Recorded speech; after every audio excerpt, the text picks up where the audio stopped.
Help me reach 5,000 subscribers. Support the video with a like and share your thoughts in the comments. I read everyone. Thank you. I never thought I'd be the kind of man who questioned the person he loved.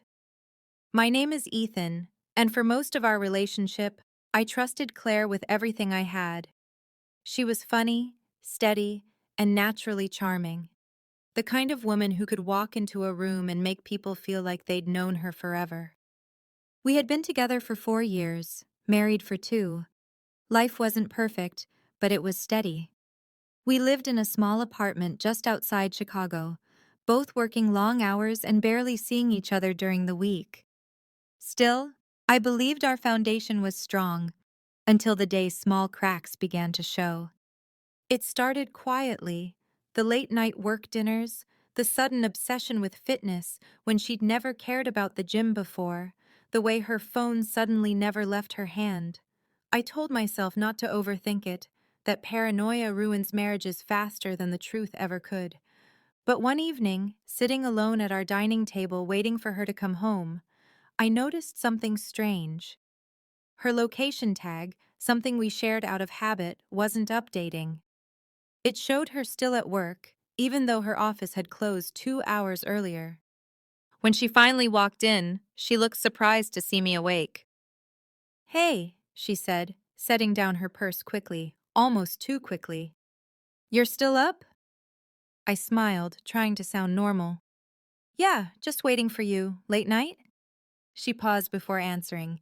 "Yeah, we had some last-minute paperwork. You know how it is." But I didn't. Claire's firm didn't do late paperwork. Everything was scheduled with precision. I'd heard her brag about it enough times to know something didn't add up. That night, while she showered, I sat in the dim light, staring at her phone on the counter. The screen lit up once, just long enough for me to see a name. Adam. My stomach twisted, but I didn't touch the phone. I wasn't ready to cross that line. Not yet. Days passed, and the unease turned into a quiet obsession. I noticed everything: a new perfume, hidden receipts, a locked phone gallery. Every instinct screamed that something was wrong, but I still hoped I was wrong. Then came the night that shattered the illusion.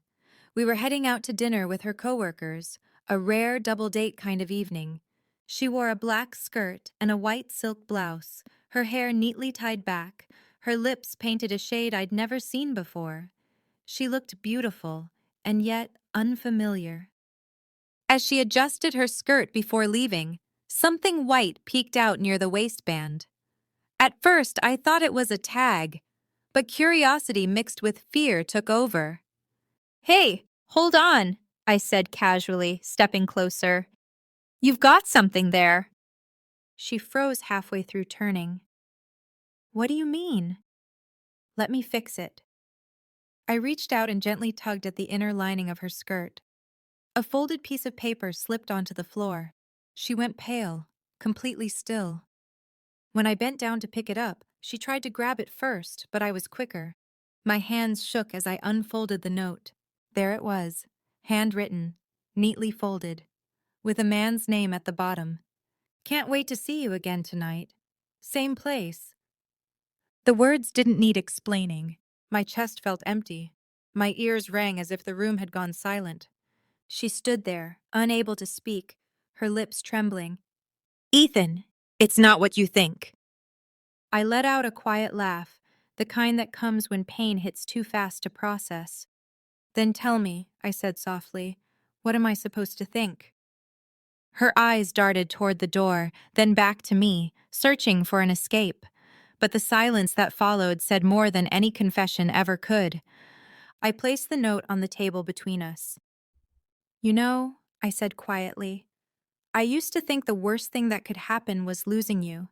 Turns out it's realizing I never really had you." Claire didn't respond right away. Her hands shook as if words were trapped between guilt and fear. I watched her breathe, her lips parting like she wanted to speak, but nothing came out. Finally, she said, "It's not an affair, it's complicated." Complicated. The universal word for lies wrapped in half-truths. I sat down and motioned for her to continue.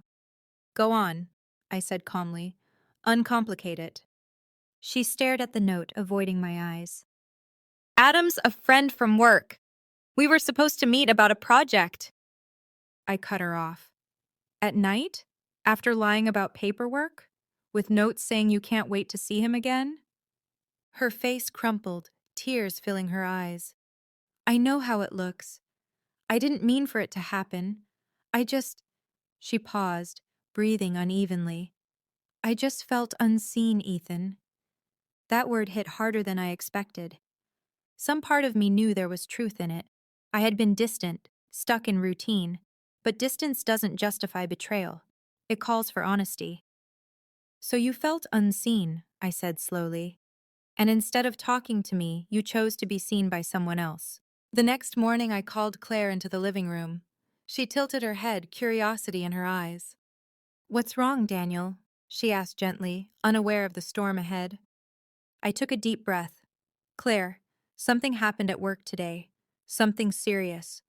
I need you to listen carefully, and I need you to know I'll handle it, but it involves you. Her eyebrows tightened with worry and instinctive concern. What is it? I told her everything. Every word. Every shocking detail of Richard's demand. I watched the color fade from her face. Her lips parted in disbelief. He said what? She whispered. Yes, I replied calmly. He said you should go with his son. He thought he could turn it into some kind of business deal. I paused, studying her reaction. Claire, I want you to know something. I will never let anyone control you like that. Ever. You have every right to make your own choices, and he will never have a say in that. Her hands trembled as she reached for mine.